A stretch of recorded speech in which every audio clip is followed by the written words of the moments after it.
saltwater tank project is finally here, and we got company. Infinity Aquariums is in the building. They're almost here. At any moment, they'll be here.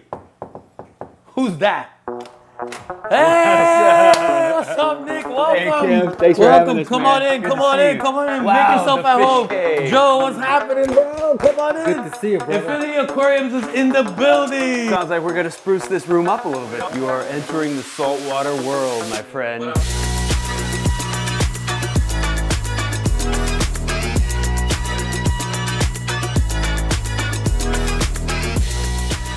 Sump is still outside, matter of fact. We're gonna bring it in. I've been waiting for some muscle to get here to help me bring in the tank, you Got a know? human forklift here. I have not seen this yet.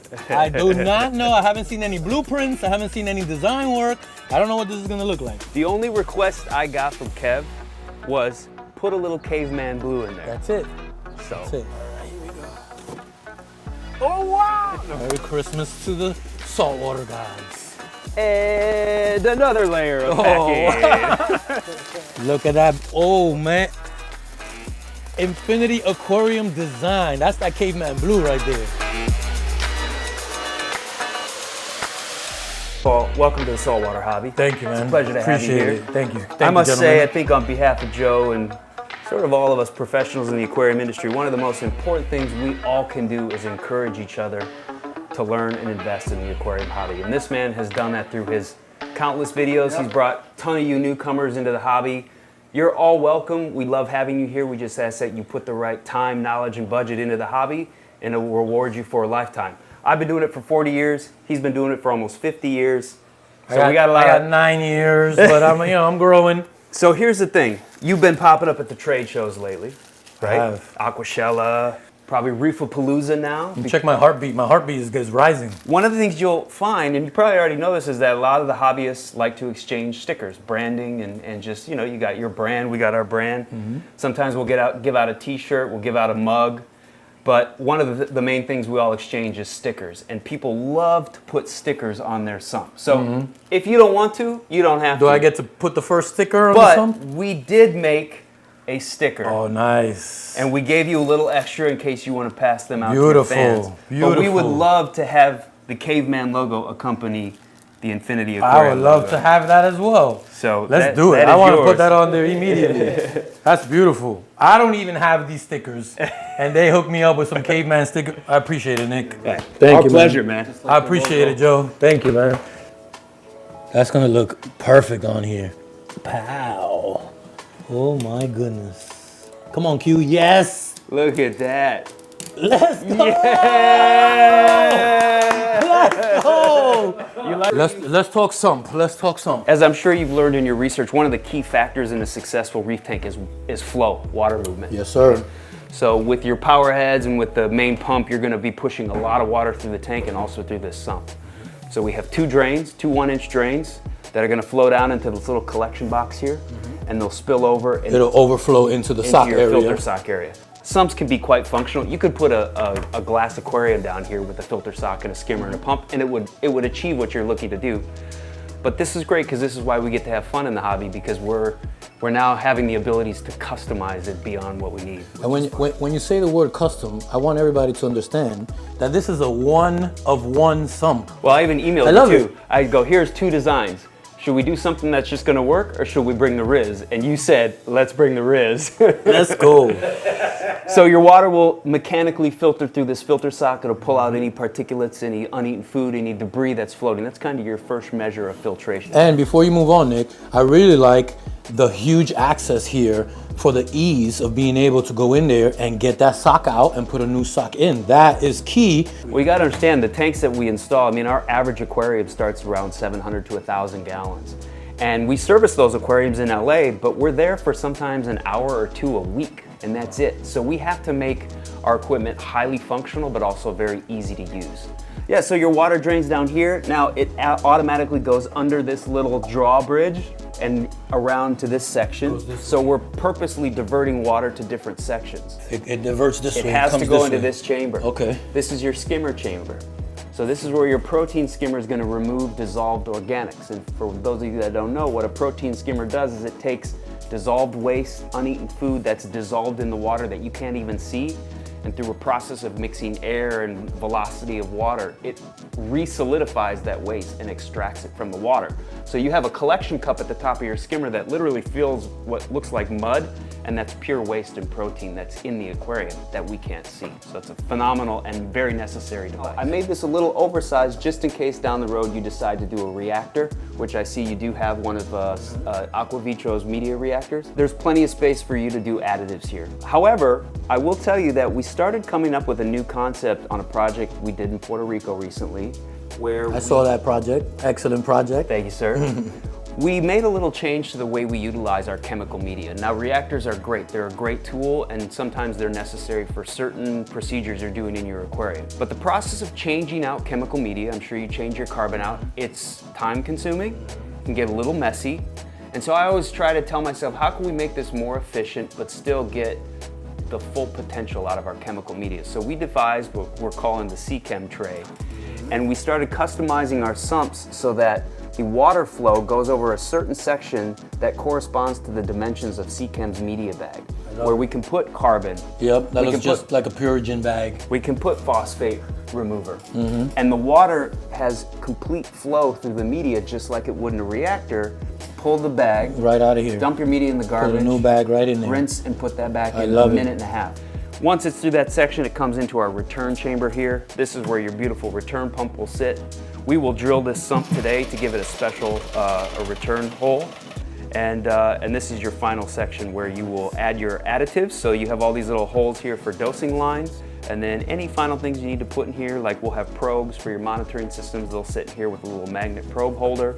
And then we have tops for everything. So we reduce your salt creep, reduce your evaporation.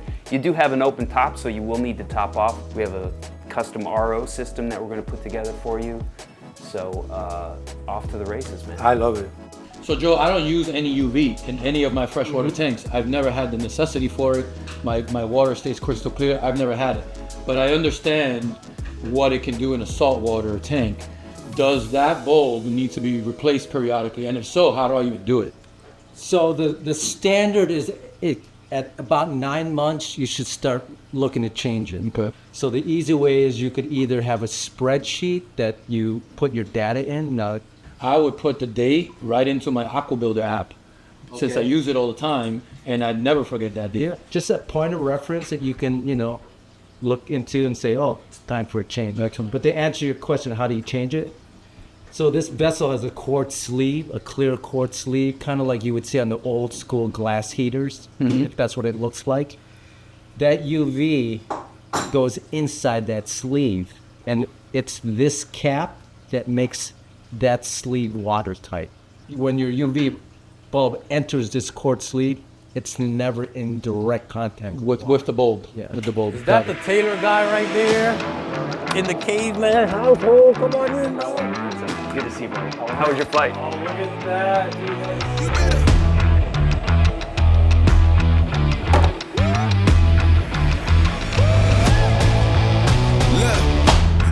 Talking, you better show me. I'm coming for all of the trophies. Look at the view, was telling a story. Just cause you knew, don't mean that you know me. How was he walking boldly? Holy moly, I am the one and only. I'm never alone, no lonely. You better do more, gotta show me.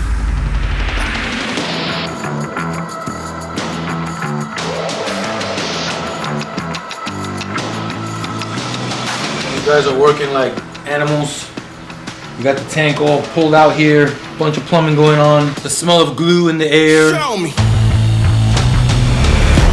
know I'm ready to feast. Out of the belly at least, I'm ready to eat. They wanna bury the beast, but did it nefariously. I'm back active, rap action, leg work and some back spasms. Some of them really lack passion. Not me, but I'm back spazzing. I'm back in the dojo. Them people are so talking a no-go. I stay on my own road. You better just show me. I am the GOAT though. I'm nothing like these geezers. One verse is a heat seeker, like a butcher with a meat cleaver. I decide if you keep breathing. Next part.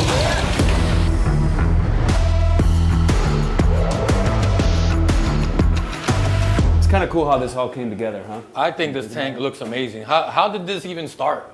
How did we get all of us together in one room like this? You called me. I called you? You called me. I think I was with you in Puerto Rico at Jake's house. Okay. And Kev's like, all right, I'm ready. Let's do saltwater. And I was like, all right, we got to find out if Nick's in. If you want Nick on the project Infinity, and I think the answer to that was an overwhelming yes. Bro, if you can get Infinity involved. Can you get Infinity? Let's do it. Let's do it. No, I think it was. I think it was in Puerto Rico. You asked me. We were slammed with work. So the first thing he asked is like, When? do we even have When? time? Yeah. So we squeezed it in for a weekend. I mean, I flew in Friday morning. You guys flew in over Thursday night?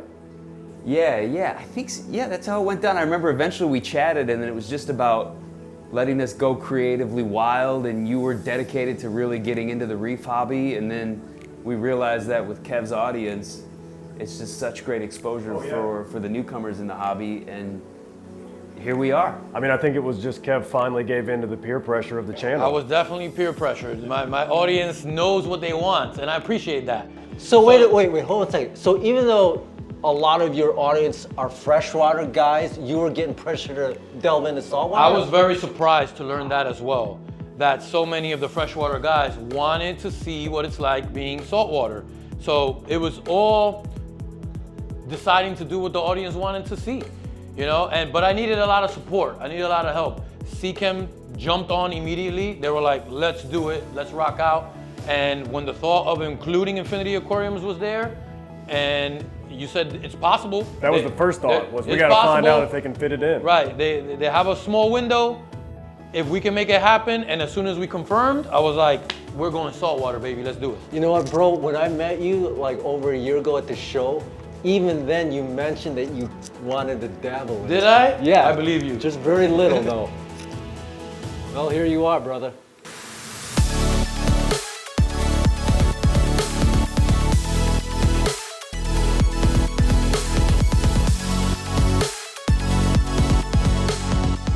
So Joe, I'm not a scaper. I don't do a lot of aquascape. If you look at my other tanks, it's mostly 3D backgrounds and a couple of rocks. Yeah.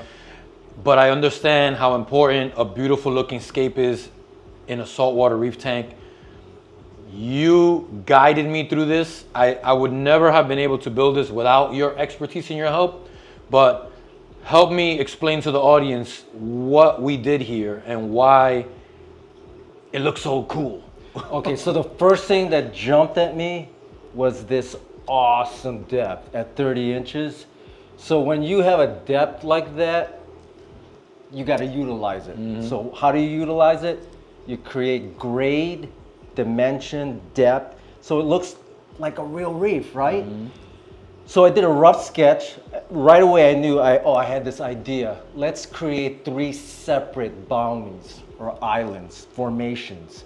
So I said, First you asked me about symmetry, right? correct. I said, are you a symmetry guy? And I Or was you like- want left and right to balance? I was like, no way, that's not my style. Truth be said, I like that style. Yes, I knew you I'm would. not a symmetry guy. So I knew one side would be denser, higher, deeper. There you go. Your second formation is this one here that's a little bit lower, maybe not as busy looking. And then we had one that's kind of separate of that. And the reason also what we decided where this separate little island one is very close to the front panel, it's only that one and only that side, because the future plan is I want this front part of the substrate clear and clean for eventually a nice spot for some coral. Exactly. And throughout the whole process, what was the recurrent question I kept asking you? Do you have enough room to clean it? Enough room to clean on the sides. Guys, you have to be very respectful of your boundaries. Make sure it can pass whatever, a cleaning magnet, your hand with a mop, whatever the case. One other very important detail that you told me about, and a lot of freshwater guys are not going to consider this at all. Some of you might be looking at the scape and wonder, why isn't it much higher? Why didn't we fill the tank to the top with scape? And Joe has the answer for you. Guys, you always have to allow for growth. Coral growth. Coral growth. Your corals are not going to grow out of the water. Here's the thing. If you start to get into your stonies, your sticks, Which I will. I know you will. You gotta allow for the growth at the top. And here's the reality. As great as this raw formation looks, we kind of, if you notice, we accentuated the openings because they'll be less pronounced as your coral grows. So you want it Right. really open. Exactly. If you go with small openings, guess what happens? They'll just cover it up. Exactly. It won't be an opening anymore. Exactly. I love it. Yeah. I'm glad we thought of all that. No, I mean, I think eventually, I think the theme will be mixed reef. With the layers and dimensionality that we have, you have a ton of places. I gotta tell you, Joe, this was probably my most favorite part of this course. tank setup. And guess it's what? just playing. You told me so many times, play with it. Just play with it, feel it, love it. You gotta love it. You gotta love You it. gotta love it. Don't stop until you love it, because you gotta live with it. Yep. And if you don't have to change it in the future, you're better off not changing it. As soon as we were done with the plumbing, what did I say? I said, Kev, you ready for the fun stuff? Time for the fun stuff. Yep, and that's it. But I appreciate the help. Yeah, man. I no. couldn't have got this beautiful scape No, without your help, bro. Appreciate it, man. no. The KaveMan Saltwater Reef Tank install project was a complete success thanks to these studs that I have with me, Seachem, Infinity Aquariums. And if you want to watch more saltwater content, the entire series is going to be right there. Check it out. I'll see you on the other side.